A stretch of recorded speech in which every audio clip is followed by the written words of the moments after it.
talk about common sense, what do we mean by common sense? What do you, when sometimes you insult somebody like this is common sense, use your common sense, or you lack common sense? What do we mean by that? So the definition says programming is a detailed analysis. That's a word I'm looking for. And conformity checks. These are the terms I'm looking for. Of thinking processes. So when you ask the person to go in their mind, to think, to use their mind, you call it common sense, but it is not common sense. It's a deep work that is done there. That's why we have mad people. That's why we have people with what we call psychological issues. Because in there, in the thinking, in that brain, a lot of processes, a lot of things are going on there. A lot of things are going there, are happening. And these things, what it does mostly is conformity checks. And what we mean by conformity checks is when sometimes you go somewhere and let's say while you were traveling, that would be like when you get there, conform yourself well with what people do. Right? It means adapt to something. To conform to something is to blend with it. So, and when we say conformity checks, it's like there are laws that are put in place, and then you always make sure you abide by those laws. So when we are doing conformity, if you are to stand up and go in town and do conformity checks concerning the laws, then we are going to find out who are those who obey the law or not. So we are going to say, oh, Dunamis, the law says when you wake up, first of all, you have to wake up at 3 o'clock in the morning. Did you do that? Right? So they will check, did you do that or not? And now, depending on either you did it or not, actions can be taken next. So in this case, we will have a branch. So this is the situation here, which has the question mark. In this case, did you do it or not? Yes, I did. I conformed to the norm. I conformed to the rule, to the law, or I did not conform. If you did not conform, what happens? If you did conform, what happens next? Are you getting that? So when we are talking about common sense, we are actually discussing a very serious concern about human being and the way we think. It's the stage where we ask ourselves questions to find out if the answers actually conform to something. That's the thing. That's common sense. Does it conform to something? And it doesn't necessarily mean that the thing it is good is always good. When we say the thieves will check, when they do their conformity checks, they'll find out if you're able to steal enough money today, which is a pain for so many people, or even if it's at one person to one person they stole it from. It's a lot of pain. But to them, the conformity checks say that, did you do it well? Yes. Oh, that's a great one. Are you getting that? So common sense does not necessarily mean good, but it simply means using the judgmental ability we have as human beings. That judgment we have in ourselves, we always use in making the tiniest actions possible or decisions possible, is what we call logic. So some people will tell you, use logic instead of saying common sense, right? Use logic. But we don't know the actual meaning of that word logic. So this is today you have discovered the secret behind logic, common sense, and conformity. When they tell you in the society you have to dress like this and that, and you feel bad not dressing that way, it's because in your mind, some processes are telling you we are not conform. Even if it's not in the society, just a meeting or just a party, and you go there, you don't feel conform to the norms. It does not mean you are awful. It does not mean you are bad. No. It's just that the rules, your ability does not conform with that. Your judgment processes do not conform with those rules. The same thing when a teacher is teaching you in the class and you are not just getting it, basically somehow, probably within you, your mental processes do not conform with the way the teacher actually delivers the content. So that does not make you a non-intelligent person. No, not at all. Are you with me there? Good. I am saying all these plenty things so that the word logic stays in you. But the key point for us programmers is that we are going to program our mental processes. We are going to bring our mental processes out and then write the code to express them. It's like we are writing poetry, but poetry from our minds. You see, whatever is happening in there, we are writing it, hoping that the resulting solution, the resulting product becomes useful to somebody, or it becomes a less headache to somebody. Instead of them to go through the same mental processes we went, that could turn them into mental. Remember, that's how some people will also tell people you are mental, right? It's the same problem, the same word we are discussing here. So instead of them to go mental, your solution will make it easy for them to have answers without having to think too much. So in order to achieve that for us, it is important we go close to these mental processes, try to observe them, try to understand how they behave. And decision making is the key concept, is the turning key in any single human being's mental processes.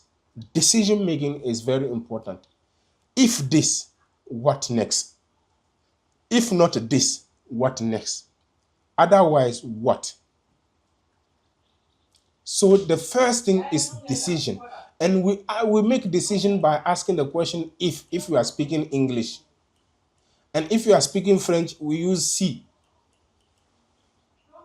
I don't know any other language. Right? But whatever the language you know or you can speak, there is always this keyword used to express that state of our mental processes. Whether we should do something or not, or if we do something, what should happen or what shouldn't happen. Are you with me? So the first keyword in thinking logically is to always ask ourselves, if something happens, what next? And that can be expressed using the words if like this, or we can use the decisional graphs like this one. You will learn them later on in school. We don't discuss that here, but mostly you will discuss what we call UML. Okay? So I'll be using drawings like this to express this kind of thinking, but I will not be too standard about it, but just have it in mind. You study it, inshallah. So, like in our case right now, if something happens, yes, did it happen? Yes. Otherwise, what happens next? So, in our conformity check for the society life, they will be like, okay, you woke up on time. Yes. Okay, good. Next question. We can go to the next question. And the next question says, did you brush your teeth? So, brush.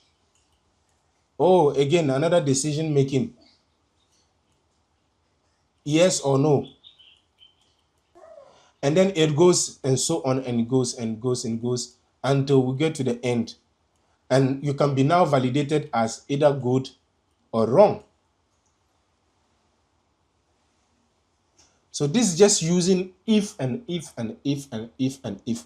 If you sit down a little bit and you decide to think about something, you will realize that if you go deep, closer to your mental process, closer to your mind, you start to observe your mind with your consciousness, you start to realize it's true. And even the smallest thing I do, even the smallest thing I can think about, it's more about if and if. A lot of them in there. Even the words we use to speak.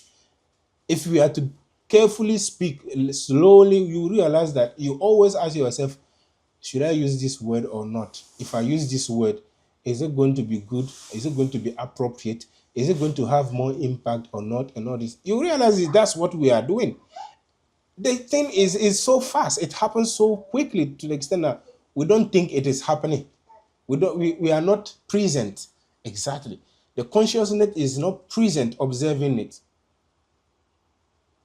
And this brings us to one key important thing and at INIT, presence. Your presence is very important for your life or to your life or in anything you are doing. It is very important to be present.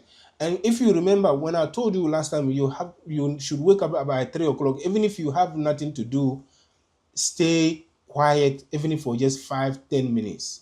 Didn't I say that?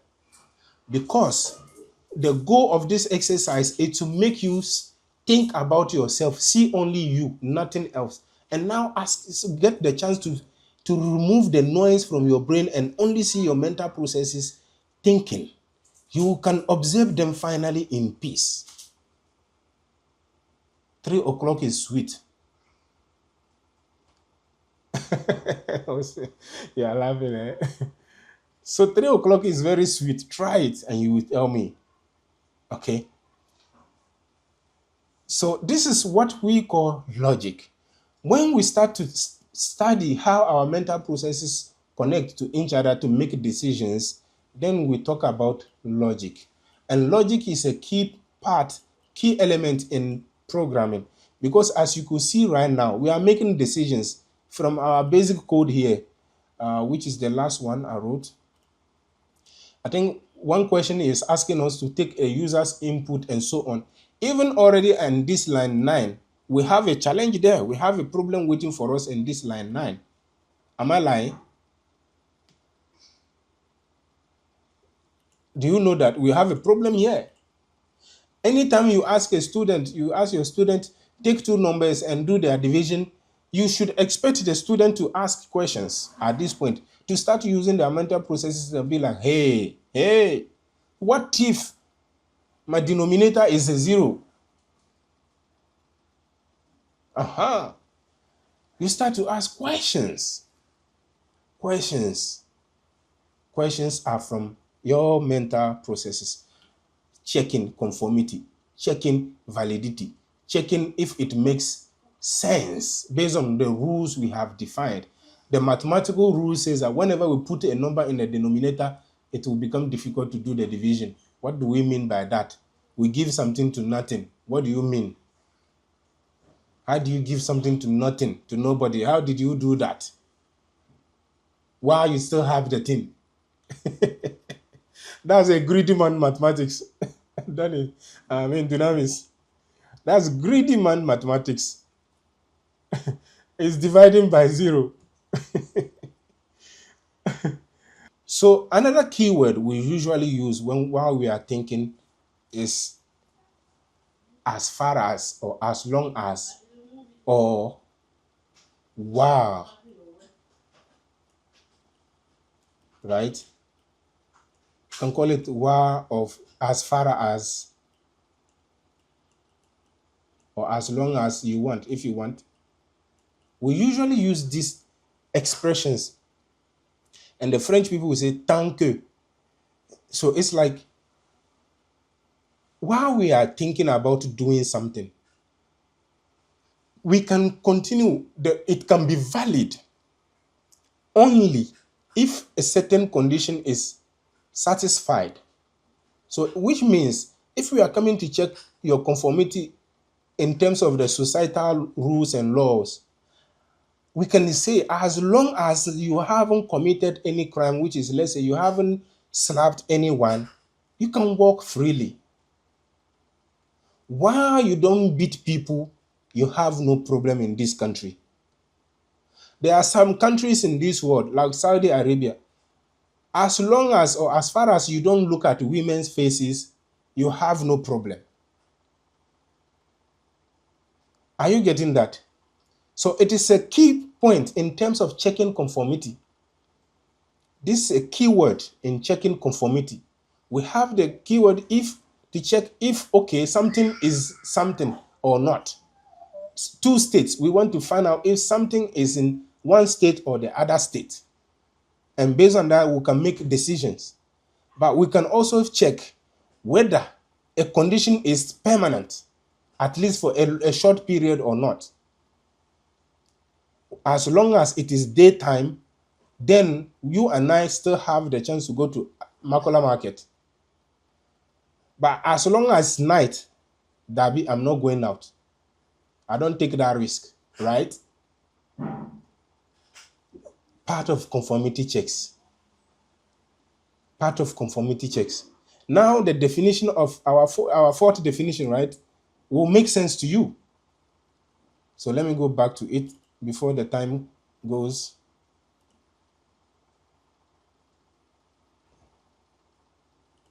So now you can understand the definition, which says programming is a detailed analysis and conformity checks of thinking processes. Dunamis, isn't it sweet now? So this is what we do in programming, because we are going to write our thinking process. It is very important we always check conformity. And it comes with the process of thinking, taking one process, finding out if it is conform or not. And this whole process of taking processes and finding out if they are conform or not also is called analysis. We are doing an analysis.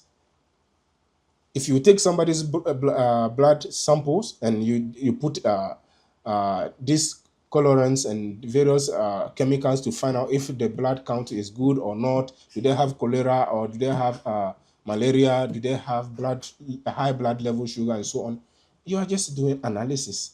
You get the results. You now do conformity checks with the results. Okay, if you are checking sugar level, what do we see? The color changed into something thick or not. Oh no, the blood just went liquid, nothing. Okay, what does that mean? If the blood is liquid, does it mean it is good or not? You see, we make these conformity checks every single step of our lives. As small as possible it can be, we still make these same conformity checks. Even if your decision is big, as in, no, the whole Ghana is going in war with Burkina Faso or with the Ivory Coast. It all started with basic ideas, simple thinking processes that did these conformity checks and then concluded to that full big decision. Good. So what we are going to do next is to go ahead and learn all these keywords we can use in doing these conformity checks, and that is our logic thinking. So while we are learning these words in English, just like we did now with if and while, we are going to learn some other few keywords here and there that help us much more in making these decisions. So our next goal is to learn all these keywords that we noticed as human beings, that our mental processes always use these keywords to validate ideas or not, or go against ideas or not, or depending on the outcome of events, how we actually take over again.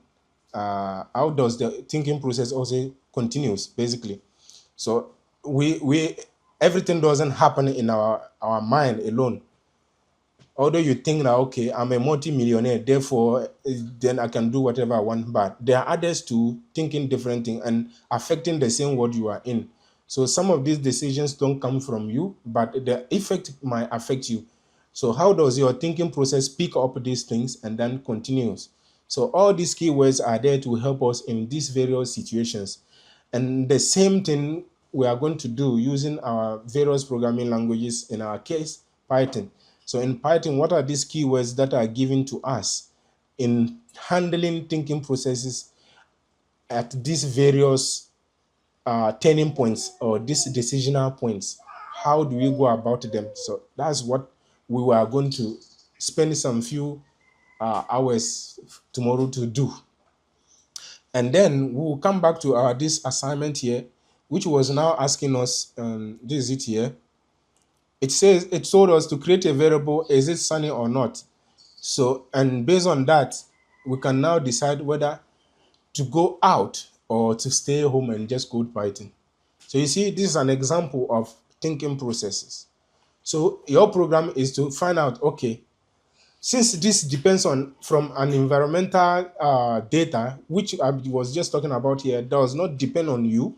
You don't say I'm not in good mood, therefore there shouldn't be rain. No, oh, it should be sunny today because wow, my enemy is going to have a party. I just want them to feel this the sun. No, you don't make these decisions, and therefore you need an input from outside, and that's why our assignment says create a variable as sunny and set it to true or false. So in a real program, we would ask the user to enter the value of this variable, which is it sunny or not? Because our program is in the computer, it doesn't know how the weather is out there. So it will ask the user, enter the weather state. Is it sunny or it is not? And based on that, based on that, this external information our program just got, imagine it is your brain that got that information. Although in our case, you wake up and you just have that information. Either it is going to rain or not, you might feel it already, or we call it feel, as if the feel doesn't go through thinking. Trust me, it goes a lot through a lot of thinking. So you feel, okay, it's going to rain, then there's no problem. But in case you weren't able to detect it, and then suddenly you realize, oh, wow, the rain just started, you still have to make that decision. So if it is raining, do I stay or I should go out? Do I do this or I shouldn't do? Should I use the opportunity and do something I wanted to do long ago and so on? So this goes with decision making. And that's our next goal. Try to learn as much as possible to make decisions in our code. And that's why sometimes you work with an application and then something happens. Let me give you a practical example of that, okay? A very practical example that you use every day, that is decisional. Your WhatsApp chat. While you are writing messages in WhatsApp, okay, you can already notice that you are dealing with a certain number of data types. Can you recall the term data type? Remember, we spoke of integers, strings, and so on, right? Exactly. So your WhatsApp chats, every single text you send, what is it? They are strings. They are strings, exactly. So when you send a picture, what do you send? Exactly. Let's assume it is a picture. Let's assume it's a different data type, right? It is a picture. Then when you send a video, it is a different data type too. When you send a YouTube link, it is a different data type too. Now, based on each one of these data types, you can realize WhatsApp doesn't display them the same way. Because the WhatsApp application has that ability of making decisions. So it means somewhere, why every time you send a message, WhatsApp application in their code will check like, oh, what is the data type?